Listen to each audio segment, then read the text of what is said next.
Сакаме да ги повикаме сите институции во државата, вклучително Судскиот совет, Финансиската полиција, Јавното обвинителство, да преземат мерки во рамки на своите надлежности за да ги испитаат сите незаконитости во постапката за стечај во ФЕНИ Индустри АД Кавадарци. Исто така, ја повикуваме стечајниот судија Валентина Георгиевска, која што е стечајен судија по овој предмет, да постапи според законот за стечај и да го отфрли планот за реорганизација на стечајниот должник ФЕНИ Индустри АД Кавадарци како ненавреме.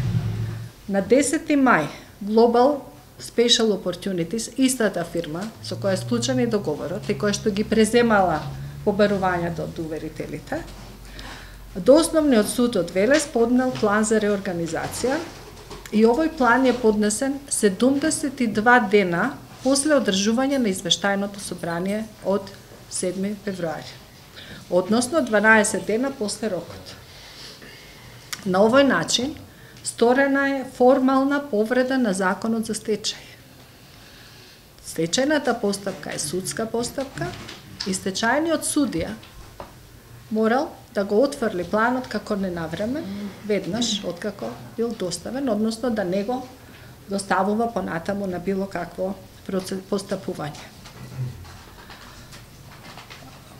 Согласно член 216 став 4 од Законот за стечај, ако во определениот рок не биде поднесен план за реорганизација, со решение на стечајниот судија постапката веднаш продолжува со впаричување на имот.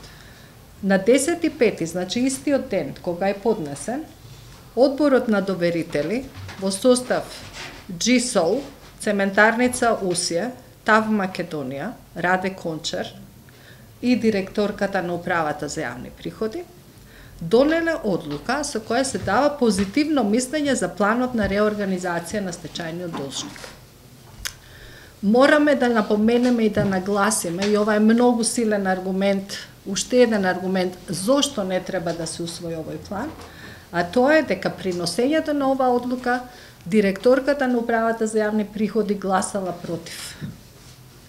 Затоа што во планот има причина за тоа.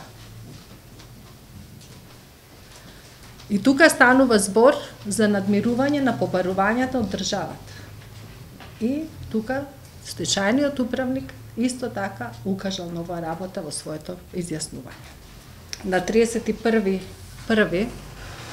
со истата фирма Global Special Opportunities или GSOL од Бахамите, стечајниот управник склучил договор за преработка на никелова руда.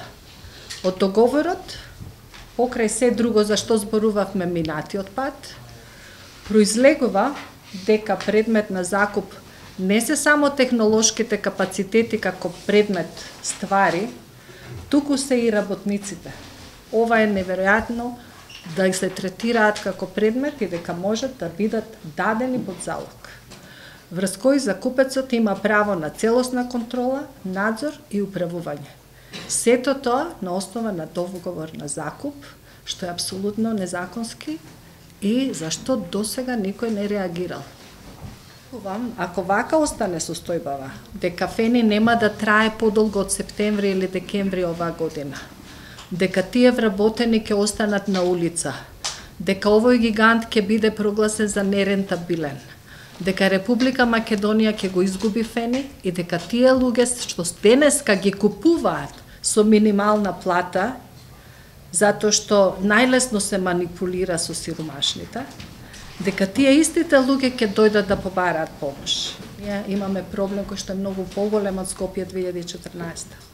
И по обем, и по пари, и по штета за Република Македонија.